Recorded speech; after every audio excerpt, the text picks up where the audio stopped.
সন্ধে ঘনিয়ে আসছিল এবং সূর্যের শেষ রশ্মি পারস্য সাম্রাজ্যের বিলাসবহুল প্রাসাদের গম্বুজগুলোকে সোনার মতো উজ্জ্বল করে তুলছিল। কিন্তু প্রাসাদের ভেতরে শাহজাদা বাহরামের মন ছিল অস্থির। সে মখমলের বিছানা, হিরে খচিত ঝাড়বাতি আর উজিরদের তোষামোদপূর্ণ কথায় হাঁপিয়ে উঠেছিল। বাহরাম সেই জীবনটা চাইত যা প্রাসাদের দেয়ালের বাইরে শ্বাস নিত, সেই সত্য যা দরবারীদের কথায় খুঁজে পাওয়া যেত না। আমাকে কিছুক্ষণের জন্য একা ছেড়ে দাও, বাহরাম তার দেহরক্ষীদের হুকুম দিল। সে রাজকীয় পোশাক খুলে ফেলল, এক সাধারণ সওদাগরের ছদ্মবেশ ধরল, নিজের প্রিয় ঘোড়া তুফানকে নিল এবং প্রাসাদের পেছনের দরজা দিয়ে বেরিয়ে গেল। তার গন্তব্য শহরের দিকে নয়, বরং সেই ঘন জঙ্গলের দিকে ছিল যাকে মানুষ খামোশবাদী মানে নিস্তব্ধ উপত্যকা বলত। শোনা গিয়েছিল যে সেখানে দুর্লভ সব ভেষজ পাওয়া যেত, কিন্তু সেখানে যাওয়া বিপদমুক্ত ছিল না। জঙ্গলে প্রবেশ করতেই বাতাসের গতিপথ বদলে গেল। এখানকার নিস্তব্ধতায় এক অদ্ভুত প্রশান্তি ছিল। বাহরাম তার ঘোড়ার গতি ধীর করে প্রকৃতির সৌন্দর্যে হারিয়ে যাচ্ছিল, এমন সময় হঠাৎ সে কারো গুনগুনানি শুনতে পেল। এই জনশূন্য জঙ্গলে, যেখানে সন্ধ্যার পর বন্য পশুরা ঘুরে বেড়ায়, সেখানে কেউ গান গাইছে। বাহরাম ঘোড়া থামিয়ে শব্দের দিকে পায়ে হেঁটে এগোতে লাগল। ঝোপঝাড় সরিয়ে সে যে দৃশ্য দেখল, তা তার কাছে কোনো স্বপ্নের চেয়ে কম ছিল না।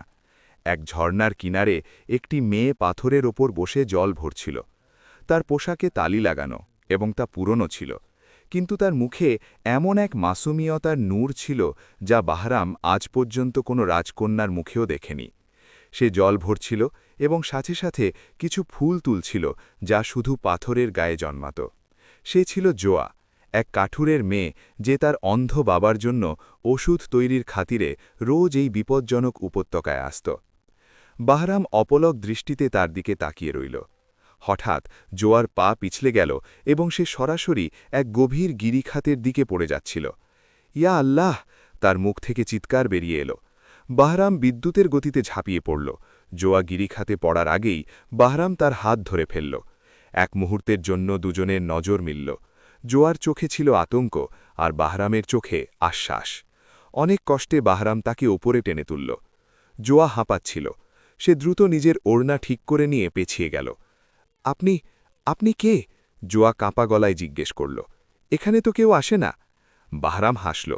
আমি একজন মুসাফির, পথ হারিয়ে ফেলেছিলাম, কিন্তু মনে হচ্ছে পথ হারানোটা আমার সৌভাগ্য ছিল। আপনি ঠিক আছেন তো? জোয়া মাথা নেড়ে সায় দিল। তারপর তার নজর নিজের ঝুড়ির ওপর পড়ল, যা পড়ে যাওয়া থেকে বেঁচে গিয়েছিল, কিন্তু তার মধ্যে থাকা নীল ফুলগুলো ছড়িয়ে ছিটিয়ে পড়েছিল। সে দ্রুত সেগুলো কুড়োতে লাগল। ছাড়ুন এগুলো, এগুলো তো সাধারণ ফুল, বাহরাম বলল। সাধারণ? জোয়া এক অদ্ভুত গাম্ভীর্য নিয়ে তার দিকে তাকাল। ধনীদের জন্য এগুলো ঘাসলতা হতে পারে মুসাফির, কিন্তু আমার জন্য এগুলো আমার বাবার চোখের আলো। হেকিম বলেছে যে যদি ৪০ দিন ধরে এই ফুলের রস ওনার চোখে দেওয়া হয়, তবে ওনার দৃষ্টিশক্তি ফিরে আসতে পারে। বাহারাম হতবাক হয়ে গেল। প্রাসাদে মানুষ সিংহাসনের জন্য একে অপরের জান নিত, আর এখানে এই মেয়েটি সামান্য কিছু ফুলের জন্য নিজের জীবন বাজি ধরছিল। সে নিজের পকেট থেকে আশরাফি অর্থাৎ সোনার মুদ্রা ভর্তি একটি থলি বের করল এবং জোয়ার দিকে বাড়িয়ে দিল। এটা রেখে দাও, শহরের সবচেয়ে বড় চিকিৎসককে দিয়ে চিকিৎসা করিয়ে নিও, তোমাকে এভাবে যান ঝুঁকিতে ফেলার দরকার পড়বে না। জোয়া থলিটির দিকে তাকাল, তারপর বাহারামের দিকে। সে থলিটি নিতে অস্বীকার করল। কেন? বাহারাম অবাক হল। এটা তোমার জীবন বদলে দিতে পারে। মেহনাতের উপার্জনে যে বরকত আছে, তা খয়রাতে নেই হে অচেনা। জোয়া নরম অথচ দৃঢ়ভাবে বলল। আর তাছাড়া এই ফুল বাজারে বিক্রি হয় না, এগুলো খুঁজে নিতে হয়। পয়সা দিয়ে স্বাচ্ছন্দ্য কেনা যেতে পারে, শান্তি আর নিরাময় নয়। আপনাকে ধন্যবাদ যে আপনি আমার প্রাণ বাঁচিয়েছেন। এই বলে জোয়া তার জলের মশক তুলে নিল এবং দ্রুত জঙ্গলের পথে অদৃশ্য হয়ে গেল। বাহারাম সেখানেই দাঁড়িয়ে রইল, হাতে সোনার থলি নিয়ে। সে প্রথমবার অনুভব করল যে তার ধনসম্পদ এই মেয়েটির আদর্শের সামনে মাটির স্তূপের সমান। রাত গভীর হচ্ছিল। বাহারাম প্রাসাদের দিকে ফিরে চলল, কিন্তু তার মন সেই জঙ্গলটিতেই থেকে গিয়েছিল। প্রাসাদে পৌঁছতেই এক তুফান তার জন্য অপেক্ষা করছিল। বাদশাহ সালাত রাগে পায়চারি করছিলেন। বাহারাম ভেতরে ঢোকা মাত্রই বাদশাহ গর্জে উঠে বললেন, কোথায় ছিলে তুমি বাহারাম? পুরো সালতানাত তোমাকে খুঁজছে। আমি শুধু একটু হাওয়া খেতে গিয়েছিলাম আব্বা মজুর। নজর নিচু করে বাহারাম বলল। হাওয়া খাওয়ার সময় শেষ হয়ে গিয়েছে। বাদশাহ একটি ফরমান টেবিলের ওপর রাখলেন। আমরা তোমার বিয়ে প্রতিবেশী দেশের শাহজাদি রুকসান্দার সাথে ঠিক করেছি। আগামী সপ্তাহে তোমার বাগদান আর 1 মাস পর বিয়ে। এই বিয়ে আমাদের সালতানাতের নিরাপত্তার জন্য জরুরি। বাহারামের পায়ের তলা থেকে মাটি সরে গেল। শাহজাদি রুকসান্দা, সেই অহংকারী আর নিষ্ঠুর মেয়ে যার কাহিনী পুরো দুনিয়ায় মশহুর ছিল। তার মন চিৎকার করে বলতে চাইল যে সে রাজি নয়, কিন্তু বাদশাহর হুকুমের সামনে মুখ খোলা মানেই ছিল বিদ্রোহ। ওদিকে জঙ্গলের কিনারায় এক ছোট কুঁড়ে ঘরে জোয়া তার বৃদ্ধ বাবার পা টিপে দিচ্ছিল। প্রদীপের মৃদু আলোয় তার বাবা করিম শূন্য দৃষ্টিতে ছাদের দিকে তাকিয়েছিলেন। আজ খুব দেরি করে ফেললি মা, বাবা করিম জিজ্ঞেস করলেন। ওদিকের রাস্তাটা একটু লম্বা হয়ে গিয়েছিল বাবা। জোয়া সেই ঘটনাটা লুকিয়ে গেল। বাবা করিম হঠাৎ জোয়ার হাত ধরলেন। উনার মুঠো শক্ত ছিল। জোয়া, আমি তোর হাতে এক অচেনা সুবাস পাচ্ছি। এটা তো জঙ্গলের ফুলের সুবাস নয়, এটা মৃগনাভি আর আম্বরের সুবাস। এ তো শুধু শাহী খানদানের লোকরা ব্যবহার করে। জোয়া ঘাবড়ে গেল। সে তো খেয়ালই করেনি যে যখন সেই মুসাফির তার হাত ধরেছিল তখন তার পোশাকের সুবাস জোয়ার হাতে লেগে গিয়েছিল। একজন মুসাফির দেখা হয়েছিল বাবা। জোয়া ভয়ে ভয়ে সত্যিটা বলে দিল। উনি আমার প্রাণ বাঁচিয়েছিলেন। বাবা করিমের চেহারার রং উবে গেল। তিনি উঠে বসলেন। মুসাফিরটা দেখতে কেমন? তার হাতে কি আংটি ছিল? আমি খেয়াল করিনি বাবা, কিন্তু তাকে কোনো বড় সওদাগর মনে হচ্ছিল। সওদাগর নয়, বাবা করিম বিড়বিড় করলেন। উনার মুখে ভয়ের ছায়া খেলে গেল। মা, আজকের পর তুই ওই উপত্যকায় আর যাবি না, কক্ষণো না। কিন্তু বাবা, আপনার ওষুধ? আমার ওষুধ চাই না, বাবা করিম চিৎকার করে উঠলেন। আমরা গরিব মানুষ জোয়া। বাদশাহ আর শাহজাদাদের ছায়াও যদি আমাদের উপর পড়ে তবে আমাদের বংশ জ্বলে কুড়ে ছাই হয়ে যায়। ওয়াদা কর তুই সেখানে যাবি না। জোয়া অবাক হয়ে বাবাকে দেখল, কিন্তু ওয়াদা করল। রাতের দ্বিতীয় প্রহরে যখন জোয়া ঘুমাচ্ছিল সে দরজায় টোকা দেওয়ার শব্দ শুনল। সে ঘাবড়ে গিয়ে চোখ খুলল। এত রাতে কে হতে পারে? সে দরজার ছিদ্র দিয়ে বাইরে উঁকি দিল। বাইরের দৃশ্য দেখে তার রক্ত হিম হয়ে গেল। কুঁড়েঘরের বাইরে 4 জন মুখোশধারী দাঁড়িয়েছিল। তাদের হাতে খোলা তলোয়ার ছিল, যা চাঁদের আলোয় চকচক করছিল। তাদের পোশাক শাহী সৈন্যদের মতো ছিল না, বরং কোনো গুপ্ত সংগঠনের মতো মনে হচ্ছিল। তাদের মধ্যে একজন গম্ভীর গলায় বলল, এটাই সেই ঘর। মেয়েটি এখানেই আছে, তাকে জ্যান্ত ধরতে হবে, কোনো প্রমাণ যেন না থাকে। জুয়ার বুক দুরুদুরু করতে লাগল। সেই অচেনা মুসাফির কি কোনো বিপদ সাথে করে এনেছিল, নাকি ব্যাপারটা অন্য কিছু ছিল? ওদিকে প্রাসাদে শাহজাদা বাহরাম জানালার ধারে দাঁড়িয়ে চাঁদ দেখছিল। তার ঘুম আসছিল না। সে তার পকেট থেকে সেই রুমালটা বের করল, যা জোয়া পড়ে গিয়েছিল। সেই পুরনো কাপড়ের কোণায় একটি অদ্ভুত চিহ্ন তৈরি করা ছিল, একটি ভাঙা তারা। বাহরাম সেই চিহ্ন দেখা মাত্রই চমকে উঠল। এই চিহ্ন তো সে শুধু শাহী খানদানের পুরনো নথিপত্রেই দেখেছিল। সেই সব মানুষদের চিহ্ন যাদের ২০ বছর আগে গাদ্দারির অভিযোগে গায়েব করে দেওয়া হয়েছিল। এই গরিব মেয়েটি আসলে কে ছিল, আর তারই চিহ্নের সাথে কি সম্পর্ক ছিল? সে এসব ভাবছিল এমন সময় তার ঘরের দরজা সজোরে খুলে গেল। তার অনুগত খাদেম হাঁপাতে হাঁপাতে ভেতরে এলো। শাহজাদা সাহেব, গাজব হয়ে গিয়েছে। খাদেম কাঁপানো গলায় বলল। উজিরে খাস গোপনে কিছু জল্লাদকে শহরের বাইরে পাঠিয়েছে। শুনেছি তারা কোনো পুরনো শত্রুতার শোধ নিতে এক কাঠুরের মেয়েকে তুলে আনতে গিয়েছে। বাহরামের হাত থেকে রুমালটি পড়ে গেল। কাঠুরের মেয়ে জোয়া? তকদিরের খেলা শুরু হয়ে গিয়েছিল। একদিকে বাদশার হুকুম, অন্যদিকে এক নিষ্পাপ প্রাণ, এবং তৃতীয় দিকে এমন এক রহস্য যা সালতানাতের ভিত নাড়িয়ে দিতে পারত। বাহরাম তলোয়ার তুলে নিয়ে ঘর থেকে ছুটে বেরিয়ে গেল। সে কি ঠিক সময়ে পৌঁছতে পারবে, নাকি তকদির তার ভয়াবহ রূপ দেখিয়ে ফেলবে?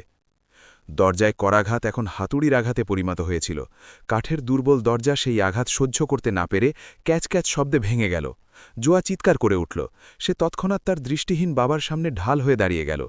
4 জন মুখোশধারী ভেতরে ঢুকল। তাদের হাতে মশাল এবং নগ্ন তলোয়ার ছিল। কুড়ে ঘরে ধোয়া ভরে গেল এবং দেয়ালে ছায়ারা নাচতে লাগল। কে তোমরা? জোয়া কাঁপানো কিন্তু বলিষ্ঠ কণ্ঠে জিজ্ঞেস করল। আমরা গরিব কাঠুরে, আমাদের কাছে কিছু নেই। তাদের মধ্যে এক মুখোশধারী যে সর্দার মনে হচ্ছিল সে এগিয়ে এলো। সে জুয়ার মুখটা খুঁটিয়ে দেখল, তারপর পকেট থেকে একটি পুরনো ছবি বের করে জুয়ার সাথে মিলিয়ে দেখল। এই সে ঠান্ডা গলায় তার সাথীদের বলল, উজিরে খাসের হুকুম যে এই মেয়েটির নাম নিশানা মুছে ফেলা হোক, আর এই বুড়োকেও খতম করে দাও, কোনো সাক্ষী যেন না বাঁচে। বাবা করিম, যিনি এতক্ষণ চুপচাপ বসেছিলেন, হঠাৎ নড়ে চড়ে উঠলেন। উনার দৃষ্টিহীন চোখে এক অদ্ভুত চমক ছিল। তিনি এমন ক্ষিপ্রতা দেখালেন যা উনার বয়সের কারো কাছ থেকে আশা করা যায় না। জোয়া, উনুনের নিচে পাথরটা সরাও জলদি। বাবা করিম চিৎকার করে বললেন। জোয়া হতভম্ব হয়ে গেল। কি বাবা, ওখানে তো... আমি বলেছি সরাও। বাবা করিমের গলায় এমন এক হুকুম ছিল যে জোয়া অস্বীকার করতে পারল না। সে দ্রুত উনুনের ছাই সরিয়ে নিচে থাকা বড় পাথরটাকে ধাক্কা দিল। আশ্চর্যজনকভাবে সেই ভারী পাথরটি অনায়াসে সরে গেল এবং নিচে একটি গোপন সুড়ঙ্গ দেখা গেল। মুখোশধারীরা যখন এটা দেখল, তারা অবাক হয়ে গেল। তারা দ্রুত এগিয়ে এলো। নিচে ঝাঁপ দাও মা! বাবা করিম জোয়াকে ধাক্কা দিলেন। জোয়া সুড়ঙ্গে গিয়ে পড়ল। বাবা করিম নিজে ঝাঁপ দেওয়ার আগে দেয়ালে ঝোলানো একটি পুরনো মোর্চে ধরা জিঞ্জির টানলেন। ওপর থেকে মাটি আর পাথরের এক স্তূপ পড়ল, যা সুড়ঙ্গের মুখ সাময়িকভাবে বন্ধ করে দিল। বাইরে মুখোশধারীরা রাগে চিৎকার করছিল আর ধ্বংসস্তূপ সরানোর চেষ্টা করছিল। সুড়ঙ্গের ভেতরে ঘুটঘুটে অন্ধকার আর ভ্যাপসা গরম ছিল। জোয়া তার বাবার হাত ধরে অন্ধকারে দৌড়াচ্ছিল। বাবা, এই সুড়ঙ্গ সম্পর্কে আপনি কিভাবে জানতেন, আর ওই লোকগুলো কেন আমাদের মারতে চায়? জোয়া হাঁপাচ্ছিল আর চোখ থেকে জল পড়ছিল। বাবা করিম নিশ্চুপ ছিলেন। উনার মুখ ঘামে ভেজা ছিল, কিন্তু তিনি থামলেন না। সময় হলে সব বলবো জোয়া, এখন প্রাণ বাঁচানো জরুরি। এই সুড়ঙ্গ জঙ্গলের পুরনো মন্দিরের ধ্বংসাবশেষে গিয়ে বেরোয়। প্রায় ১৫ মিনিটের ক্লান্তিকর দৌড়ঝাঁপের পর তারা সামনে মৃদু আলো দেখতে পেল। তারা সুড়ঙ্গ থেকে বেরোল তো জঙ্গলের মাঝখানে কদিম ধ্বংসাবশেষে উপস্থিত হল। রাতের ঠান্ডা হাওয়া তাদের মুখ ছুঁয়ে গেল, কিন্তু এই স্বস্তি ছিল সাময়িক। মুখোশধারীরা অন্য পথ খুঁজে বের করে ফেলেছিল। জোয়া আর বাবা করিম ফাঁকা জায়গায় আসা মাত্রই ঘোড়ার খুরের শব্দ শোনা গেল। চারপাশ থেকে মশাল দেখা দিল এবং তাদের ঘিরে ফেলা হল।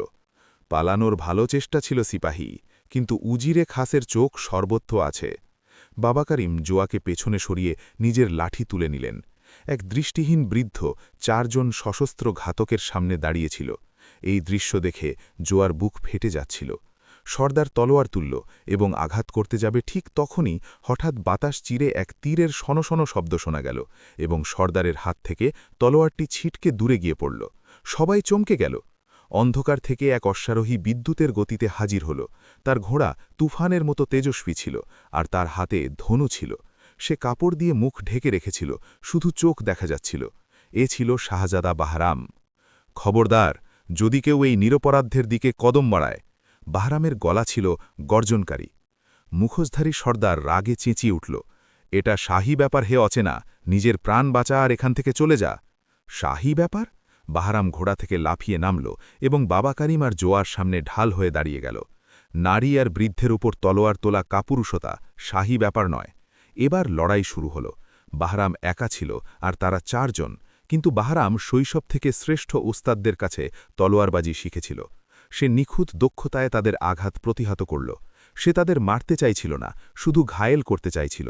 সে তার তলোয়ারের বাঁট আর লাঠির ব্যবহারে ২ হামলাকারীকে মাটিতে ফেলে দিল। বাকি ২ জন ঘাবড়ে গিয়ে পেছিয়ে গেল। তাদের ধারণা হয়ে গেছিল যে এ কোনো সাধারণ সওদাগর নয়, বরং একজন নিপুণ যোদ্ধা। পালাও! সর্দার তাদের সাথীদের ইশারা করল এবং তারা অন্ধকারের সুযোগ নিয়ে গায়েব হয়ে গেল। যেতে যেতে সর্দার ঘুরে তাকিয়ে বলল, এই খেলা এখনও শেষ হয়নি, উজিরে খাস তোমাকে ছাড়বে না। যখন পরিস্থিতি শান্ত হল, তখন বাহারাম তার তলোয়ার খাঁপে ভরল এবং জোয়ার দিকে ফিরল। জোয়া তখনও আতঙ্কে ছিল। আপনি ঠিক আছেন তো? বাহারাম নরম সুরে জিজ্ঞেস করল।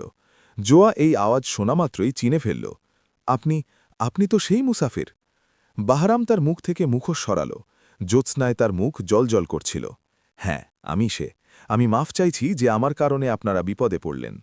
বাবা করিম, যিনি মাটিতে বসে পড়েছিলেন এবং বুড়িভাবে হাঁপাচ্ছিলেন, হঠাৎ সজাগ হলেন। নজওয়ান, তোমার হাতটা একটু বাড়াও তো। বাহারাম অবাক হল, কিন্তু তার হাত বাড়িয়ে দিল। বাবা করিম ওনার আঙুল দিয়ে বাহারামের আংটিটি অনুভব করলেন। এটি শাহী মোহর লাগানো আংটি ছিল। বাবা করিমের মুখ ফ্যাকাশে হয়ে গেল। তিনি তড়িঘড়ি ওঠার চেষ্টা করলেন এবং সম্মানে মাথা নত করলেন।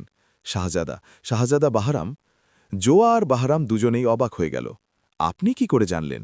বাহারাম জিজ্ঞেস করল। শাহী মোহরের গঠন আমি কখনো ভুলতে পারি না আলিজা।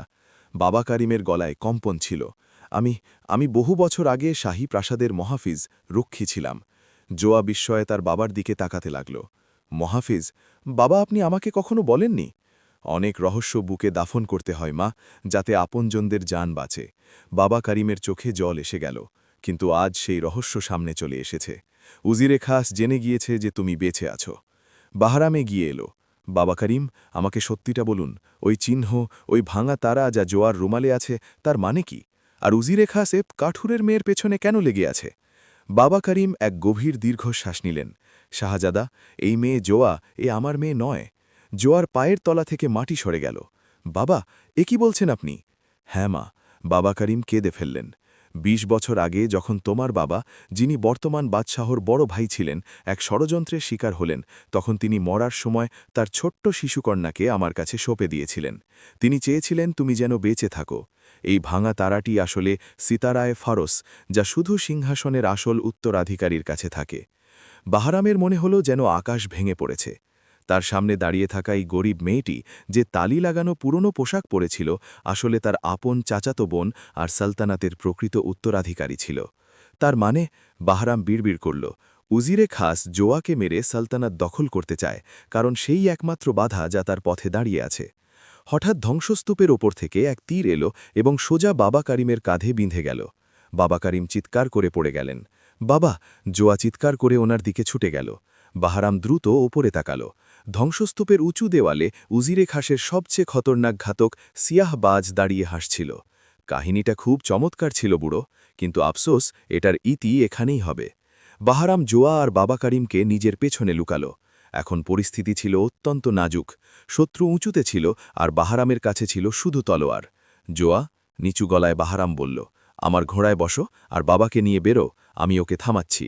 না, জোয়া কাঁদতে কাঁদতে বলল, আমি আপনাকে একা ফেলে যাব না। আমি নিজের প্রাণ বাঁচাতে অন্যের প্রাণ দিতে পারি না।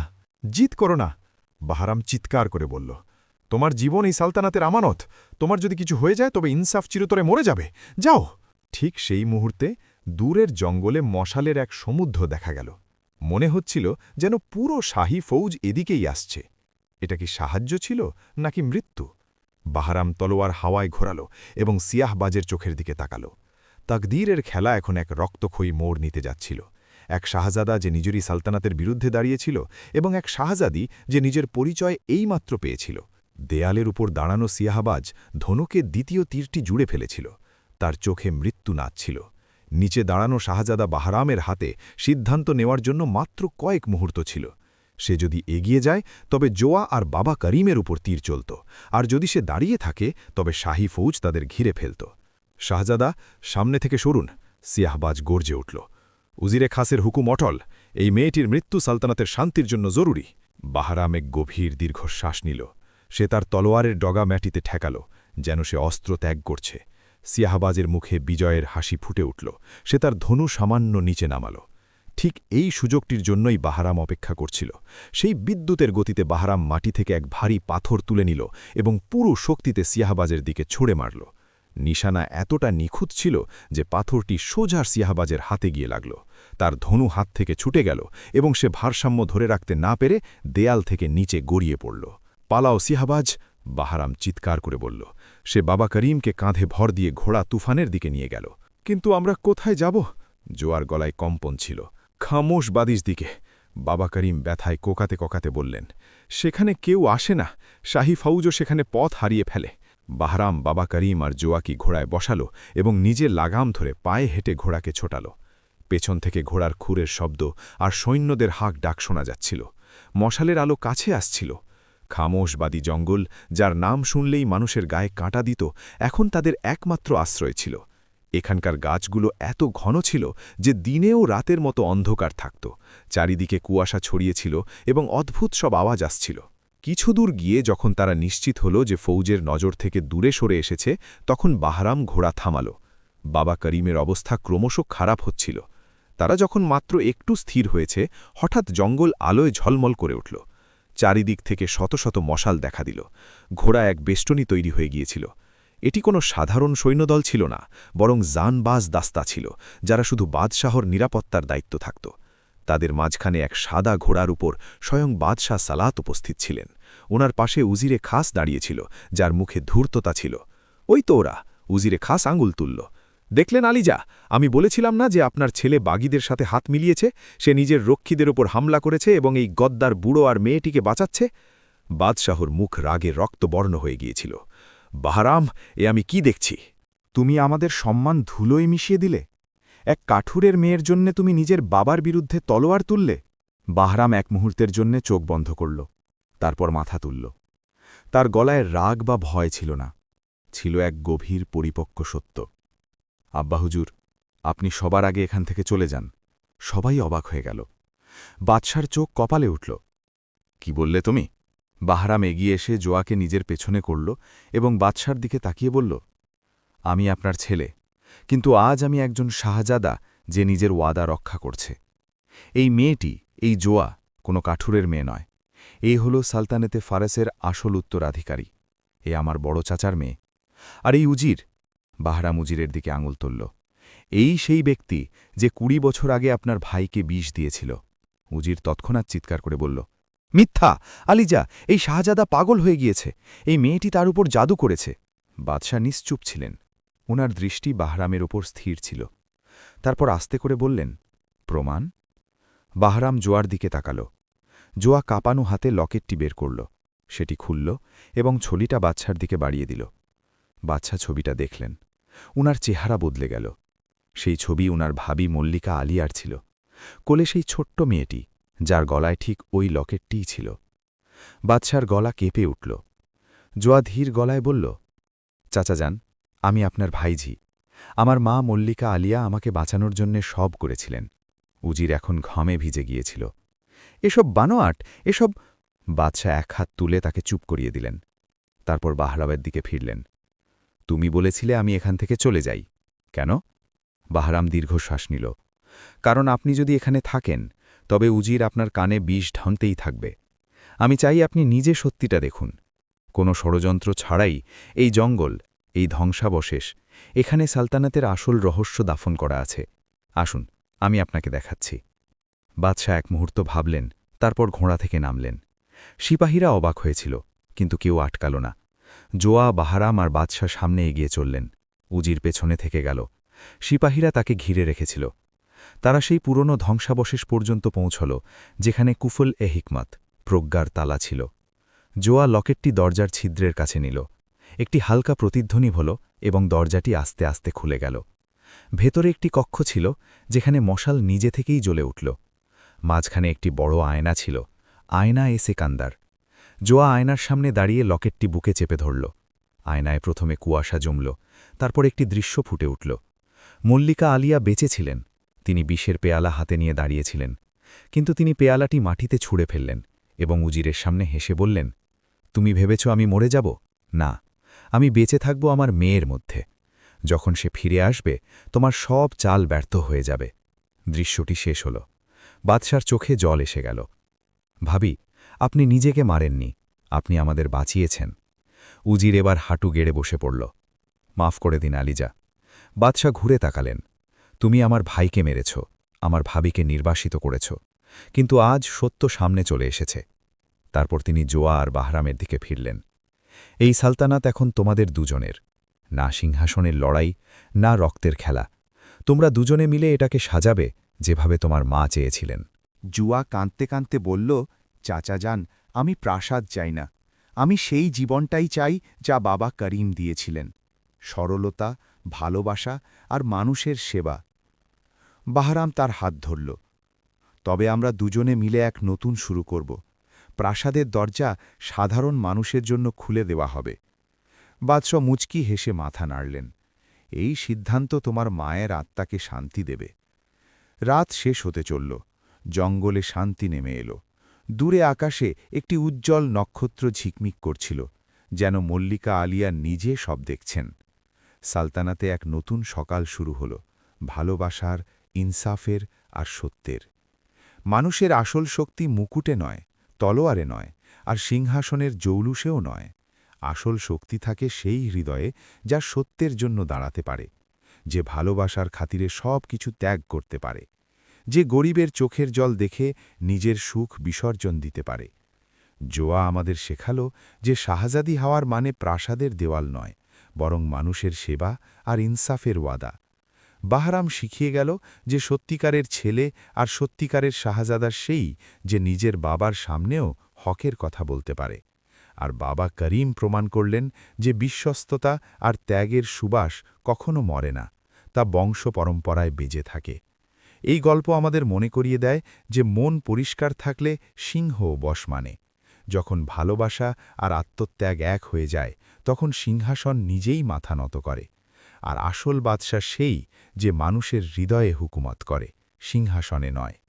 একটি ছোট্ট শিক্ষা বন্ধুরা, এই গল্প থেকে আমরা শিক্ষা পাই যে শক্তির সবচেয়ে বড় রূপ হল ভালোবাসা, সত্য আর ত্যাগ।